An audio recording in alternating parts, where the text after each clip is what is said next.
Hello and welcome to Foggy with a Chance of Seagulls. This is an exciting week for the pod. Clark is in Arizona, going to some spring training games. Clark, how you doing? Live to you from Brock Purdy's hometown of Gilbert, Arizona. I drove down Brock Purdy Way on my way to Scottsdale Stadium yesterday. I am living my dream. I'm doing well, Evan. I'm at spring training. It's a dream come true. Is It's my Brock first Purdy time. Way a real thing? It is. It is. We drove by it yesterday, and Amanda was like, I think that just said Brock Purdy Way. And I was like, no, that's silly. And then I turned and it was like, oh yeah, that's wild. So already he is a local hero of sorts. It didn't bring up too much pain for you to drive down that street?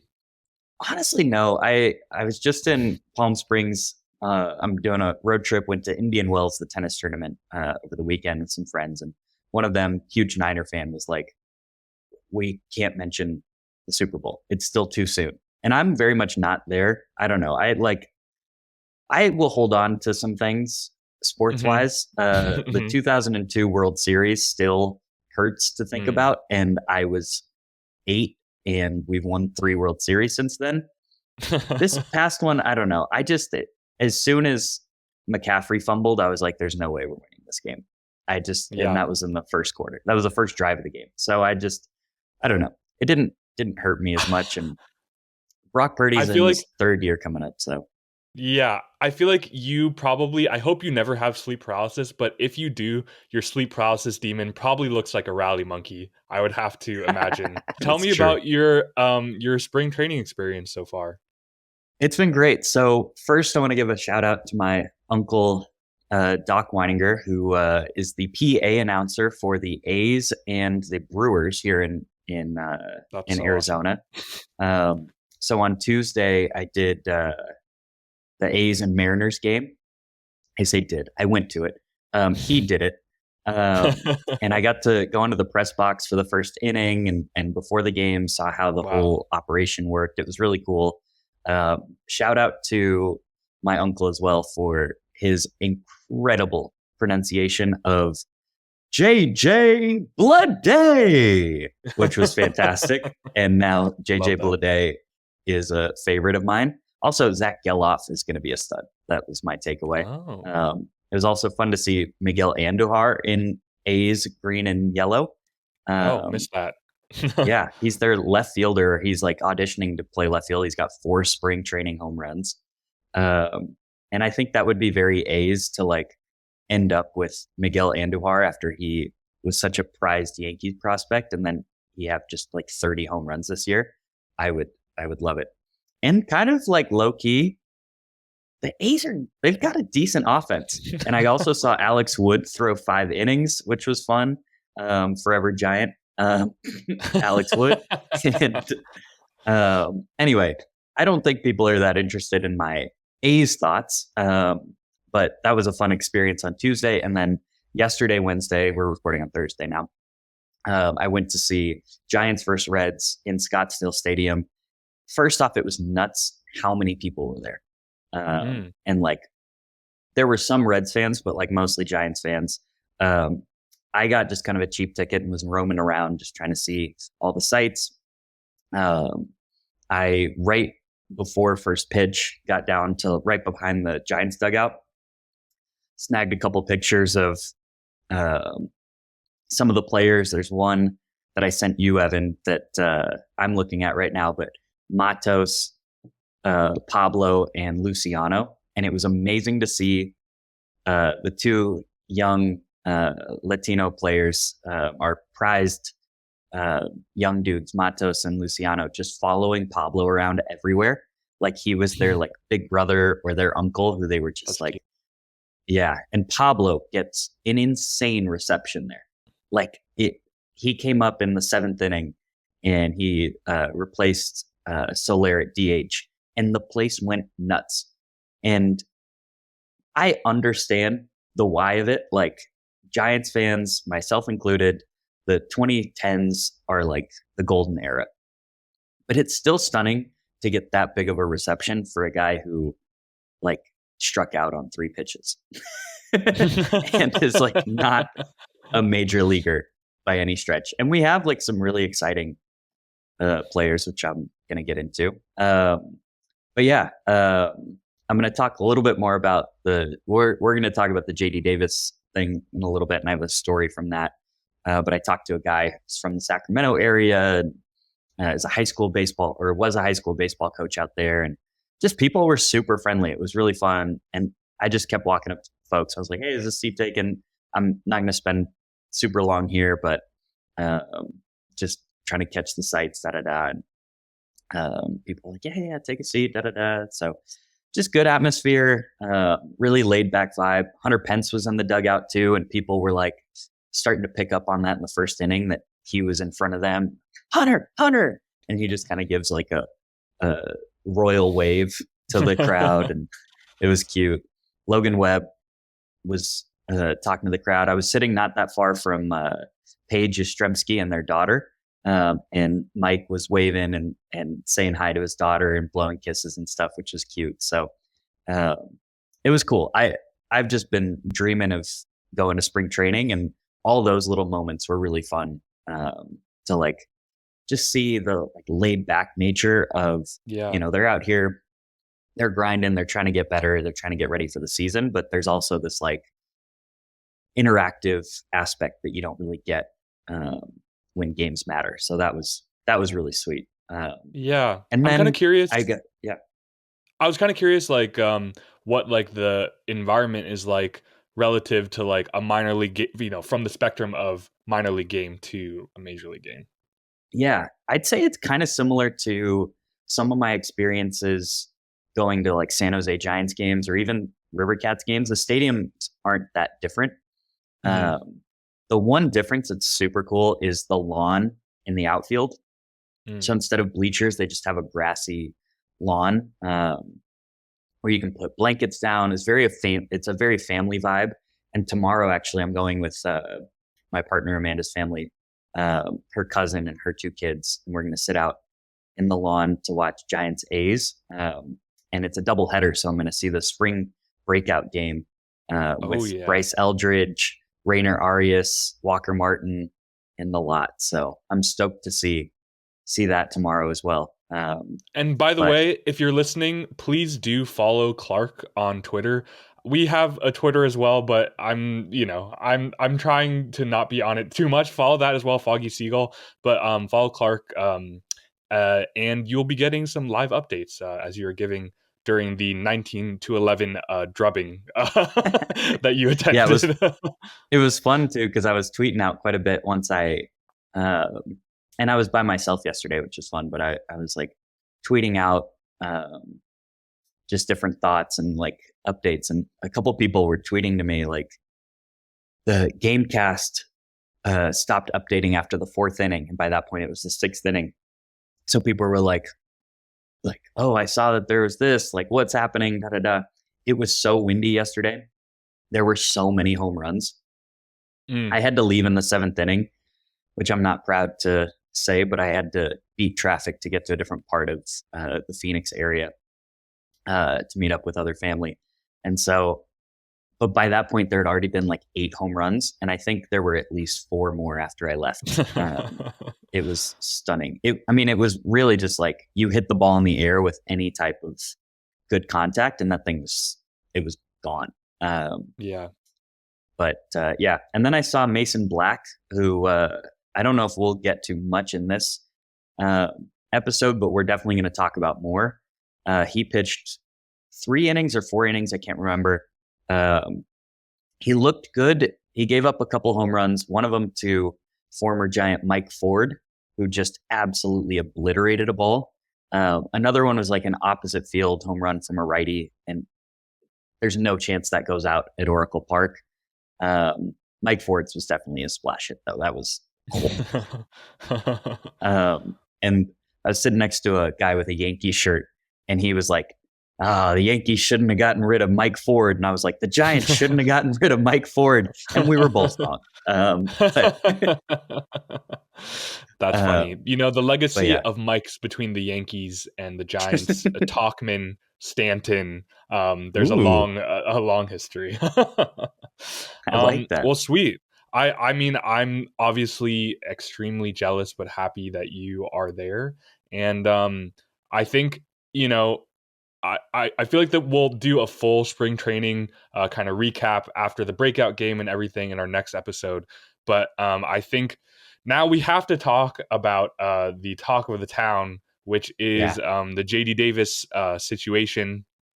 Um, so to catch anybody up to speed who hasn't already seen, but I doubt that.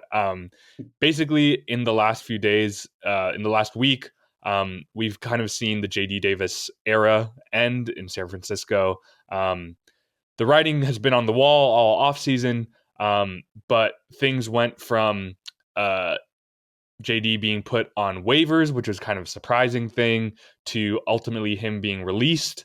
And what that means is that the Giants are only on the hook for 1.1 million of his 6.9 nice guaranteed money that he was going to be making this year. And it's caused quite a flurry. I think that you have an anecdote from the game even that is relevant here.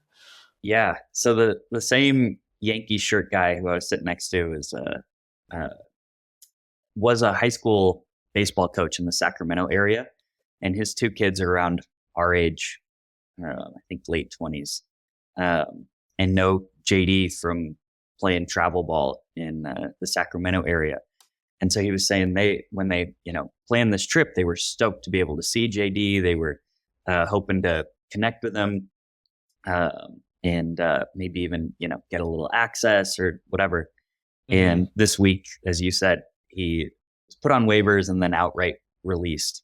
And they were super sad. And so then he told me, I was like, yeah, any word on how he's taking whatever? He goes, he's pissed. And Mm, I didn't get much more out of him. There wasn't more. He didn't elaborate on the point of whether he's pissed at the system of baseball, at the Giants, whatever. But I think it really brings up an interesting conversation that I think we want to jump into, probably, of just like who's in the wrong here, what's how to analyze the situation. I think generally, because yeah, JD was looking at his last year of arbitration, which means his last year under team control before free agency. He had a decent year for the Giants, a really good first half, and a pretty poor second half, but it's likely that he was a little banged up last year. mm-hmm. Um, but as you said, the Giants have been rumored to be in on Chapman the entire offseason. When he was signed, so many people went, finally, Matt Chapman signs with the Giants. Um, so it wasn't necessarily a shock. I think in some ways, even though the order was different, but Soler signing with us was actually the linchpin to JD not having a future with the Giants, Mm, because if we interesting. hadn't Yeah. signed Soler, he would have fit in nicely with, the kind of platoon DH role that we were looking at going in with Wilmer, Conforto, Wade, but we signed Soler and he's going to be our DH. And so there wasn't a spot for JD. Um, so he's in a really tough position. Already, teams aren't spending money on free agents. So it's Yeah. unlikely he's going to get that 6.9 million back this year, even though the Giants are giving him 1.1. So yeah, a raw deal in general for JD. How did you initially react to it, and if your thoughts on it have evolved, how are you thinking about it today? Yeah, well, it's a very complex situation, really, to look at. There's a lot of factors, a lot of different actors in it.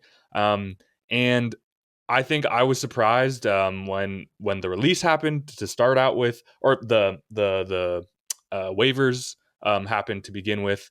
Um, but then I was like, oh, okay, well, he'll probably get picked up. Like somebody will take it.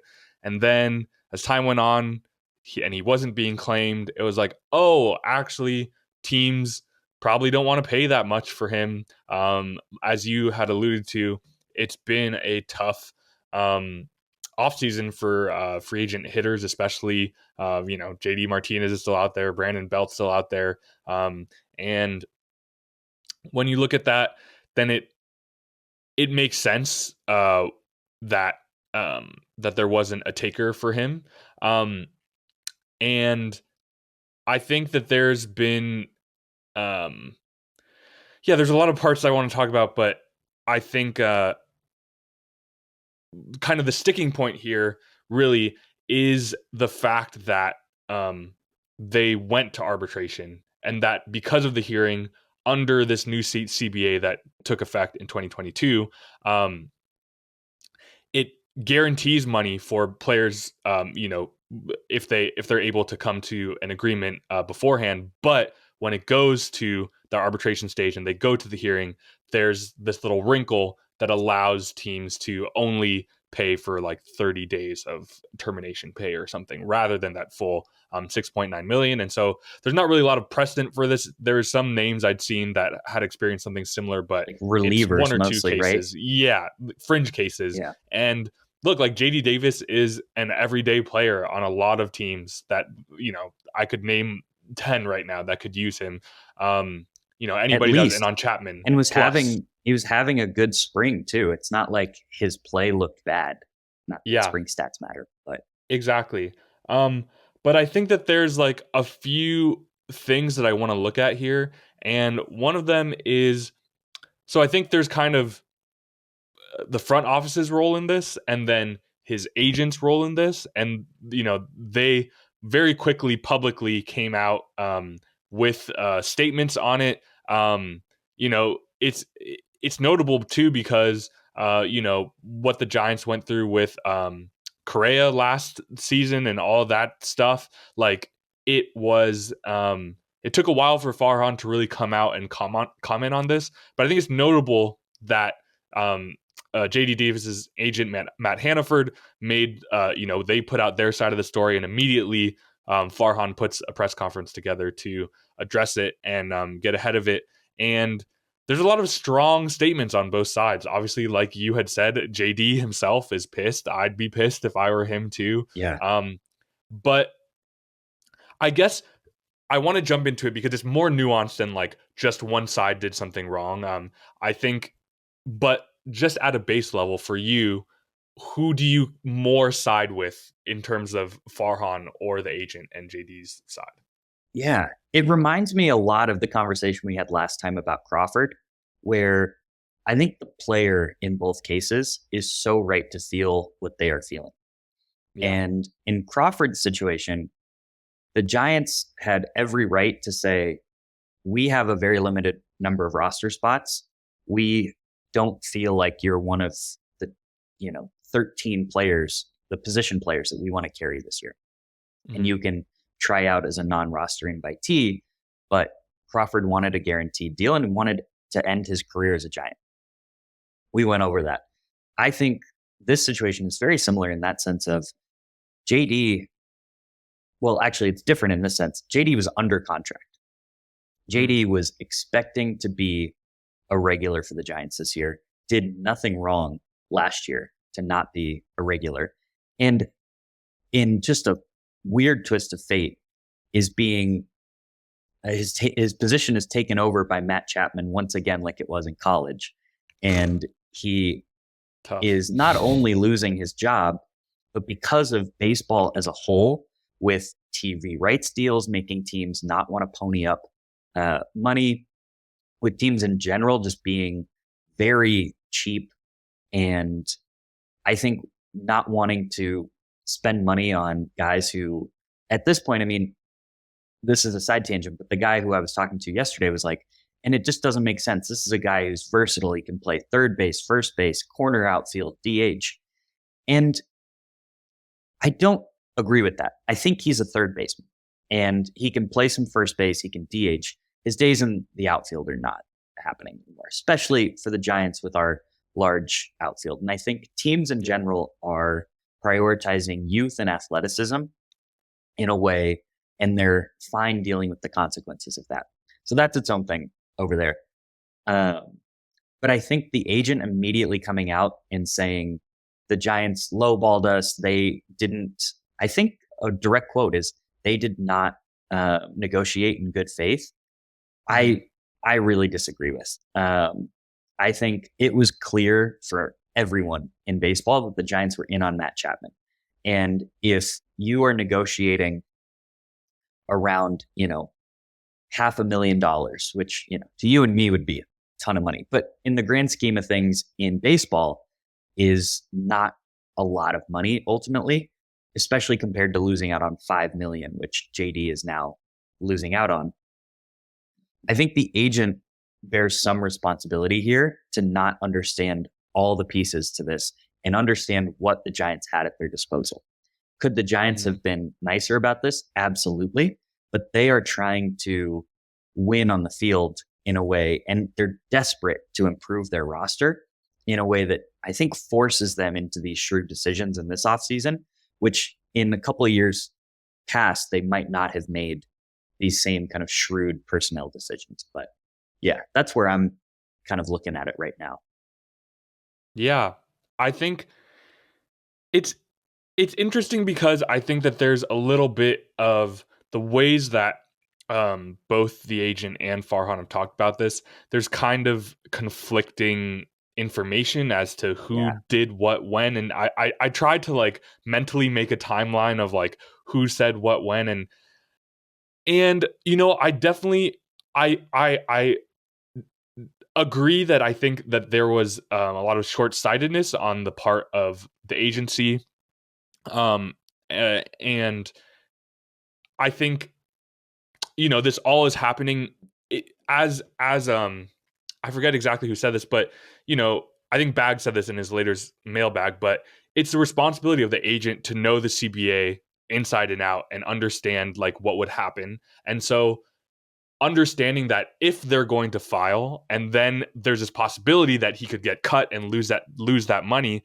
then that really is there's kind of no excuse for not understanding that that was a distinct possibility of something that might happen, especially as you said, evaluating the market this year and how teams have reacted to that. I want to address one thing quickly, which is I think this offseason, not just for the Giants, but across baseball, I think Kike Hernandez said this. There's been talk of collusion. The Bauer heads out there are like collusion, and it's like it's not collusion. There's no Yeah. collusion happening. Obviously, I can't speak to.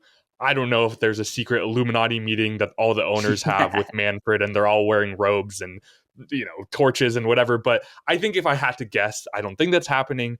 I don't think that there's collusion. It's just the ultimately you see with Bellinger signing and then Chapman signing, you see why teams have waited this long to make their signings because you look at somebody like Chapman and obviously he's very much related to everything that's happening to Davis, and I don't think the Giants get him for 3 years 54 if he is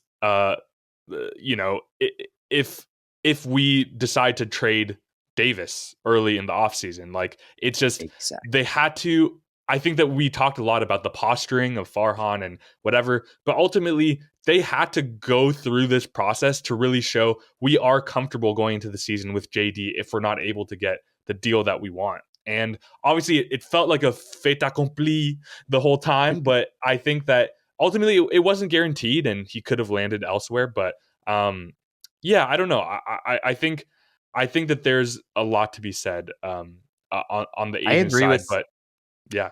yeah, I agree with what you were just saying. And I think it's just such an unfortunate position overall. I had a friend who I was texting with this week who was saying, well, if we knew we were going to get Chapman, why did we not trade Davis before we had no leverage? But I don't think we knew we were going to trade or sign Chapman. Yeah. I think there was this ambiguity to this entire offseason that was, the Giants jumped on Soler pretty quickly and ended up signing him for a pretty similar deal to what Chapman ended up signing for, even though Chapman and Soler's markets were completely different in terms of their projections going into the offseason.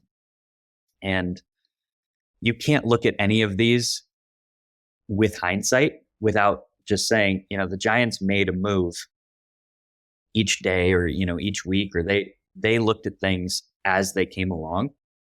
And JD Davis suffered for it. And I feel super bad for the guy. He was a really fun player to root for. I thought he was a really nice guy, good clubhouse guy. But ultimately, if he has a better second half last year, the Giants might still not sign Chapman. If it was clear that Yeah. he was not a downgrade from Chapman, or I think in the reverse, if Chapman wasn't an upgrade over him, he's not in this mess. And ultimately, my uncle said this, and I'm quoting him on this. He told me yesterday. He goes, "Sports organizations are not philanthropic foundations. Ultimately, they are rewarded by the bottom line, and you can quibble. You can do Quibble. something with that, quibble. You can have an issue with that, but ultimately, Farhan's job is reliant on the Giants making the playoffs this year. Mhm. And he does not have wiggle room to care about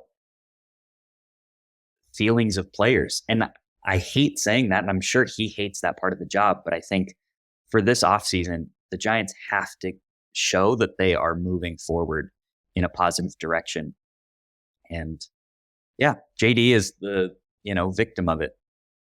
Yeah, and I think to that point, it's like, I think he explicitly said like it's not personal. Like with Davis and with Crawford, it's not personal. They're both great guys, obviously. But you know, from a front office perspective, like they can. He said we can shout that from the rooftop, but that's not going to change the players' experience of it. People accuse the Giants of not being able to sign free agents after the Correa thing, and we've still been able to sign people. So I think some of the conversation is overblown of well, now teams won't want to deal with the Giants, or not teams, players won't want to deal with the Giants, and I just don't know if that has any bearing on this.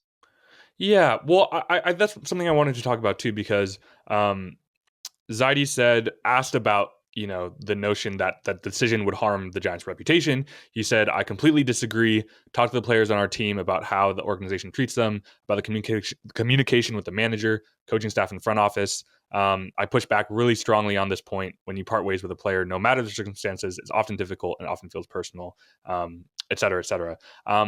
And it's interesting because it's it's kind of like this brings me to a point of like the past versus future performance thing, which is kind of how players are evaluated now and how they get deals is not so much what did you do in the past but what you do going forward. And so I think that there's a little bit of a logic thing going on with Farhan's statements there in saying the Giants do have a good track record for the most part. I think that there's some little bumps and bruises if you look at things. But I think they're a classy organization. They do things well. I think they have done for a long time. But it's not I don't think that either of us, nor Farhan, nor JD, nor his agent, can say how this is going to affect how other players think about it and think about coming to the Giants. I think, we this is going to be our highest payroll in a few years going into this year, and and I think it's the Giants do spend the Giants. The more we win, the more it's going to be a destination that people are going to want to come to, et cetera, et cetera. But I, if I had to guess, I don't think that this is going to universally affect the league's perception of the Giants. But you know, to people who know JD, his teammates with the Mets or past teammates with the Giants or elsewhere, maybe they have personal conversations with him and then they decide that this is a sticking point for them and they don't like that. I think it would really behoove obviously a lot of this too is comes down to this idea of this file and trial policy, having a hard line about how the exchange happens and everything. But what I wanted to bring up is I think often you're very clear headed about motivations of players in front office and whatever, and then sometimes I reactively am thinking about the fan side of things. But I just thought it was interesting to know. I scrolled through all of Bag's articles on The Athletic since 2021. And I set an arbitrary cutoff of 450 plus comments, but just like the things that got the most engagement. And things including, and here's some things that didn't even meet that criteria. The article about the last game of the NLDS against the Dodgers in 2021. The signing of Jung Hoo Lee, Robbie Ray trade. Uh, there's a lot of things that didn't even Personnel meet this decisions. criteria. Exactly. Yeah. Um, and I just think it's interesting that a player like JD Davis, who I think by and large the fans didn't give a fuck about, like last year or this year, like, Well, I think they knew they were asking for Chapman all offseason. exactly It all wasn't like offseason. they were like, no, we've wanted him. Don't sign Chapman. However, Yeah, once the like ripples happen, keep going. exactly.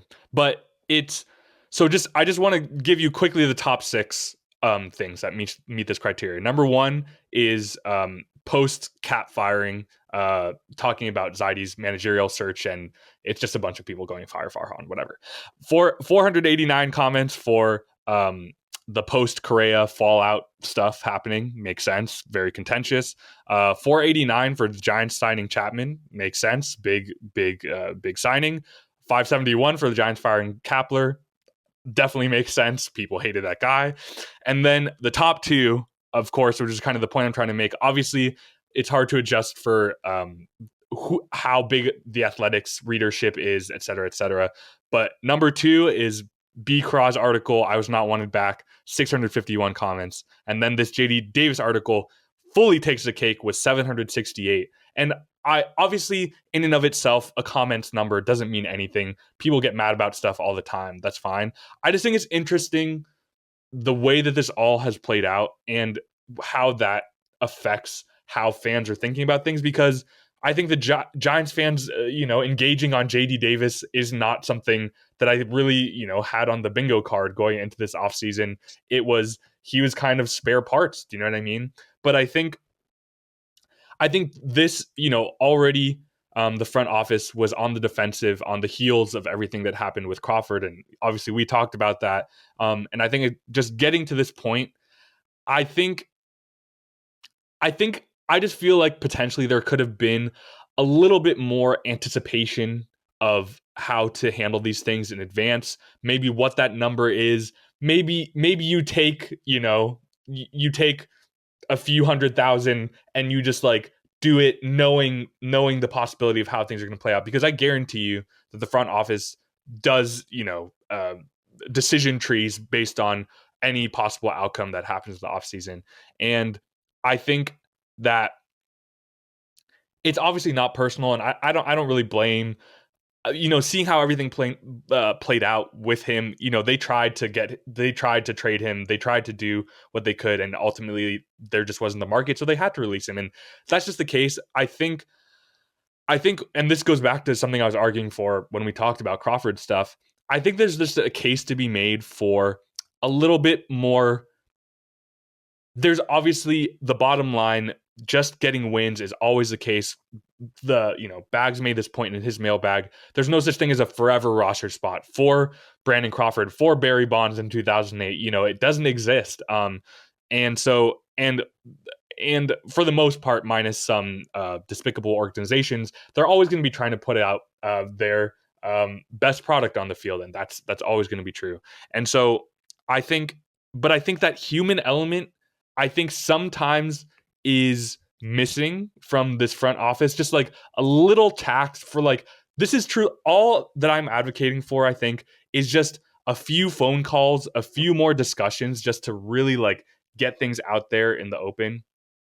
I made a very impassioned plea about Crawford the other week, but the fact is, I do get his side, but also it's kind of embarrassing the way that he's gone on this media tour talking to AJ Pierzynski and the like. Like, there's only so much responsibility that the front office has, but I think that there is a responsibility to, these are not.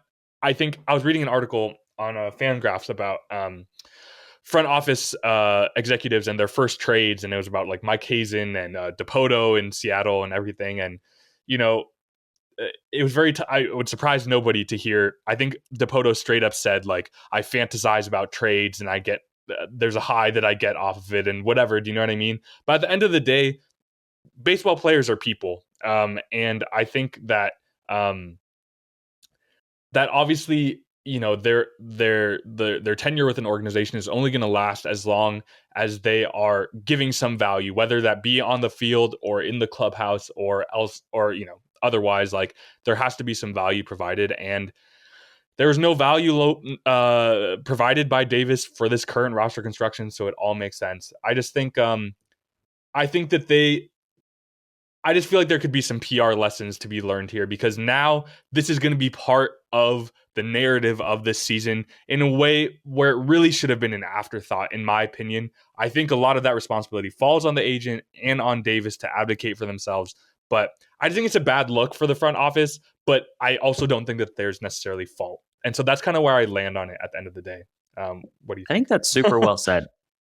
And I think to the comments point too, it has really demonstrated to me how desperate Giants fans are for positivity. Yeah. And in in spite of positivity, they are getting more and more enraged at the lack of positivity. And I think the Crawford thing was very much in that kind of box. The JD thing, people were on all sides of that.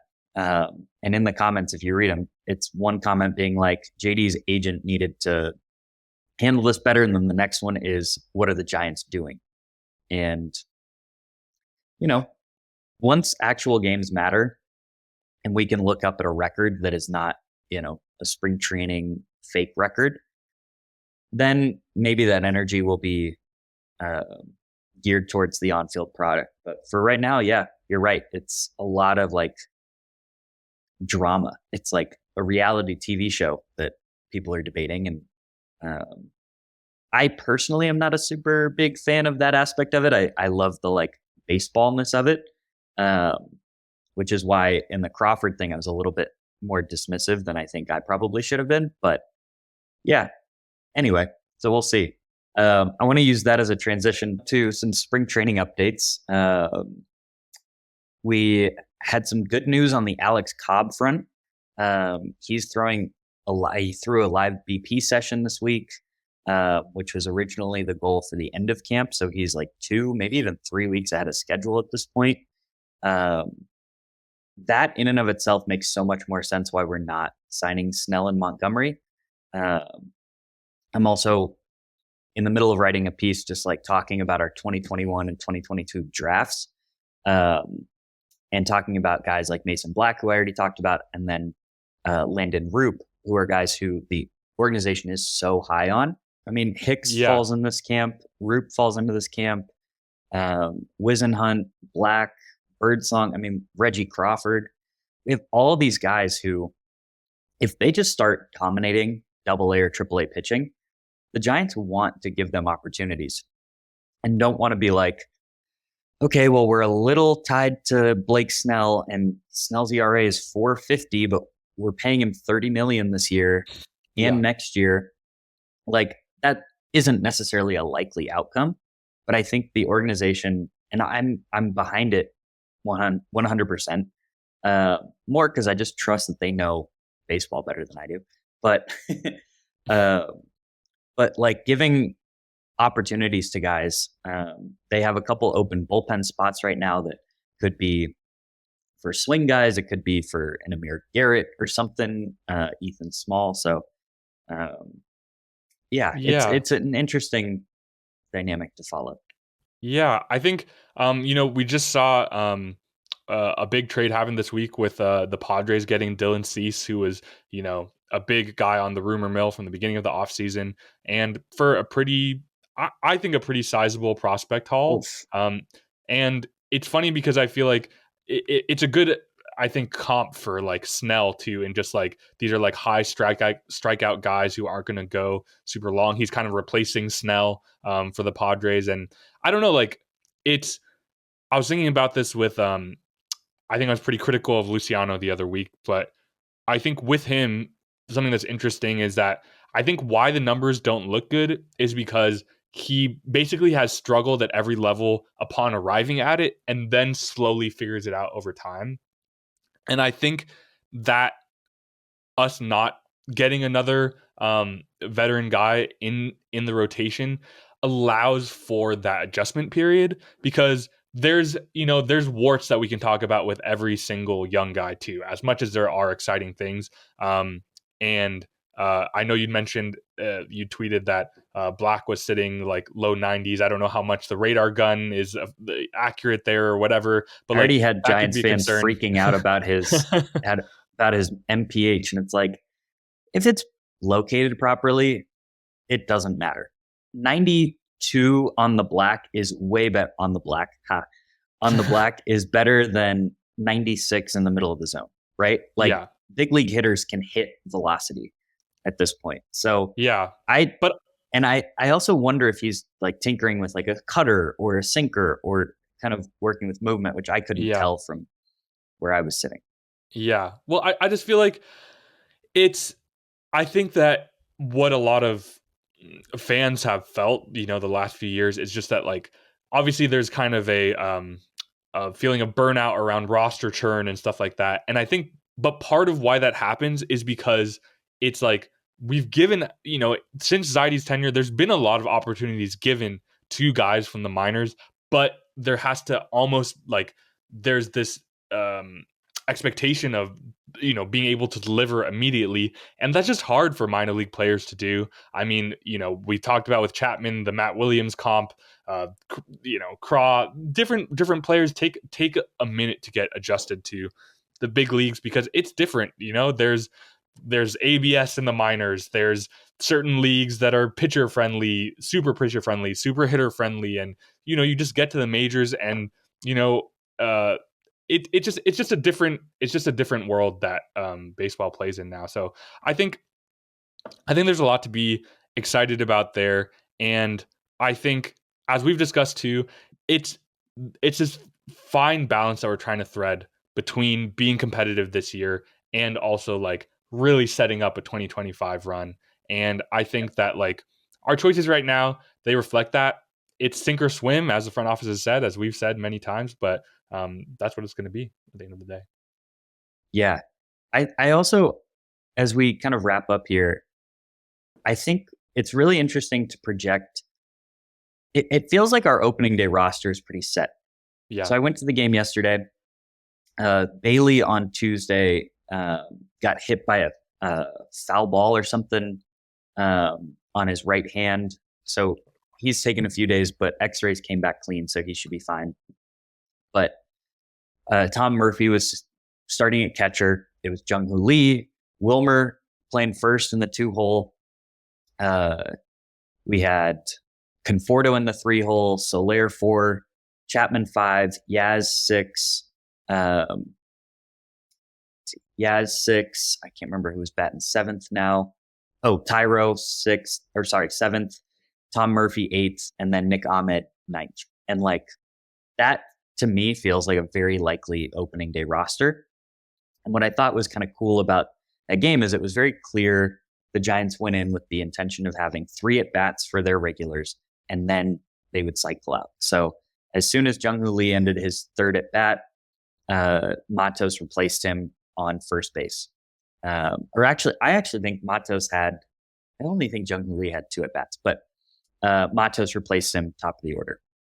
Then Munguia replaced Conforto in left field.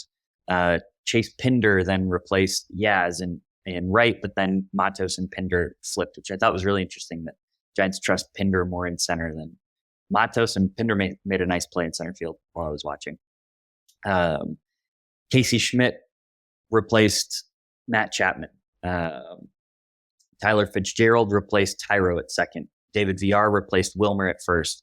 And then Luciano replaced Ahmed at short, and Bart replaced Murphy behind the plate. And to me, it's like very clear right now. We have a very set lineup, and we have a very set replacement at each position. And I think that is the marker of a very healthy organization. We have young players backing up older veterans. And if the young players show out, then they, are entitled to positions and will get opportunities.